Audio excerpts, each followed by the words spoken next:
লা ইলাহা ইল্লাল্লাহু মুহাম্মাদুর রাসূলুল্লাহ এই কথাটির ব্যাখ্যাই সমগ্র কোরআন ও হাদিস। প্রকৃত কথা বলতে গেলে আল ইলাহ অর্থাৎ একমাত্র ইলাহ আল্লাহ তাআলা। আল্লাহর বিকাশকেই কেতাব ও কোরআন নামে ভাষায় লিখিত কোরআনে উল্লেখ করা হইয়াছে। নফসের আমিত্ববর্জিত দৃষ্টিতে অর্থাৎ সত্যের দৃষ্টিতে একক কর্তৃত্ব এবং অস্তিত্ব একমাত্র তিনি।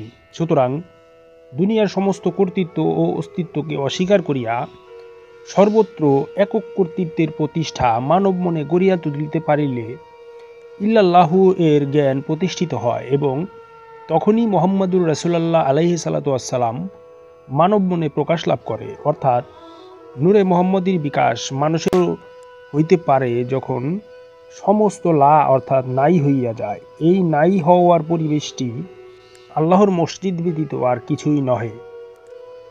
মসজিদ তৈরি হইলেই মানুষ দেখিতে পায় যে সৃষ্টি তার সমস্ত অস্তিত্ব, কর্তৃত্ব ও বৈচিত্র্য সহ একের মধ্যে হীন হইয়া আছে এবং তখনই মানব মনে খোদাই নূর তথা নূরে মুহাম্মদী রূপ ধারণ করিয়া প্রকাশ লাভ করে। ইহাই মানব জীবনের সার্থকতা। হযরত আদম আলাইহিস সালাম অনুতাপের অগ্নিতে বিদগ্ধ হইয়া নফসের আমিত্ববর্জিত অবস্থায় আল্লাহর আরশের মধ্যে অর্থাৎ নিজের বিশেষ পরিশুদ্ধ নফসের মধ্যে এই নূরের দর্শন লাভ করিয়াছিলেন।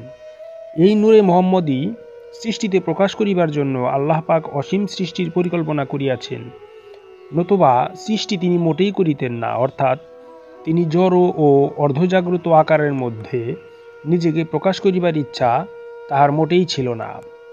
তিনি জাহের ও বাতেন অর্থাৎ তিনি আকার ও নিরাকার।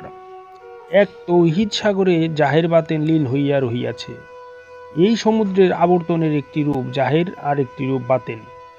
প্রকৃতপক্ষে জাহের ও বাতেন বলিয়া স্বতন্ত্র কিছুই নাই। জাহের ও বাতেনও এক। যাহা জাহের তাহাই বাতেন এবং যাহা বাতেন তাহাই হয় জাহের। একেরই দুইটি রূপ মাত্র, কেবলমাত্র সংকীর্ণ ও খণ্ড দৃষ্টির জন্যই দুইটি রূপ। পরিপূর্ণ দৃষ্টির নিকট দুই এক এবং সেই এক এরই বহু প্রকাশ। পরিপূর্ণ দৃষ্টির নিকট অতীত বর্তমান ও ভবিষ্যৎ নাম ধারণ করিয়া কালও খণ্ডিত হইয়া থাকে না। খণ্ড দৃষ্টি পার্থিব অসম্পূর্ণতা মাত্র। উদ্দেশ্যমূলক কারণে দুনিয়া সৃষ্টি করিবার ফলেই কেতাবের একক তৌহিদে রূপটি জাহের ও বাতেন এই দুইটি রূপে বিভক্ত বলিয়া মনে করা হইয়া থাকে। এক অখণ্ড সত্যের প্রকাশকে দুনিয়া জড়িত দৃষ্টির কারণে এই দুইটি রূপে গ্রহণ করিতে বাধ্য হইতে হয়। প্রকৃতপক্ষে দুই রূপ কোথাও নাই। ইহা দুনিয়া বিজড়িত সাময়িক দৃষ্টি বই আর কিছুই নহে। এই আবরণ ছিন্ন হইলেই তৌহিদ। কোরআন হাদিসের সমস্ত কথার মূলই হচ্ছে এক। তাকওয়া, মসজিদ, সালাত, যাকাত, হজ, কোরবানি ইত্যাদি যাহা কিছু আছে সকলই এক তৌহিদে লীন রহিয়াছে।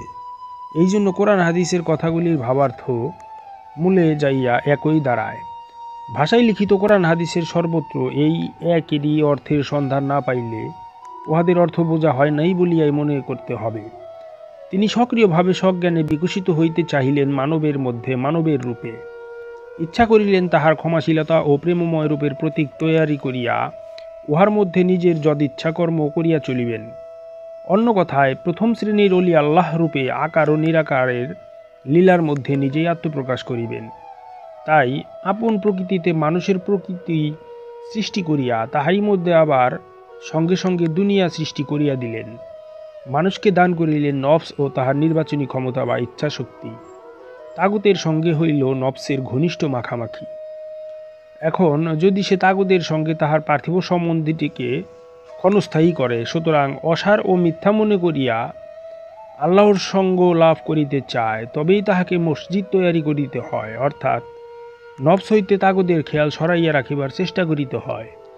ইহাকেই বলে মসজিদ তৈয়ারি করা। বস্তুর আকর্ষণ ও মোহ হইতে মনকে সরাইয়া আল্লাহ পাককে লাভের উদ্দেশ্যে আল্লাহর প্রতি মন নিবদ্ধ করিবার চেষ্টা করিবার অপর নাম মসজিদ তৈরি করা। মানব মনে মসজিদ তৈরি করিবার মিশন সহ উহার শিক্ষাগুরু রূপে নবীগণকে সমস্ত জাতির মধ্যে আল্লাহ পাক তাহারই প্রতিনিধি করিয়া পাঠাইয়াছেন। সুতরাং আমাদের সর্বপ্রকার ধর্মীয় প্রচেষ্টা অর্থাৎ রোজা, নামাজ, হজ, যাকাত ইত্যাদি সব কিছুই আল্লাহ পাককে লাভের উদ্দেশ্যে মসজিদ তৈরি করিবার প্রচেষ্টা মাত্র। এই জন্য এই সব কর্মগুলিকেও দিন ইসলাম অর্থাৎ আত্মসমর্পণের বিধান বলা হইয়া থাকে। এই মসজিদ তৈরি করিবার জন্যই সকল জাতির ধর্মবিধানে তীর্থগমনের ব্যবস্থা দেখিতে পাওয়া যায়। প্রকাশ্য গমনস্থল ও লক্ষ্যস্থল যে কোনোটি হোক না কেন, উহাদের কেবলা বা লক্ষ্য একই দিকে।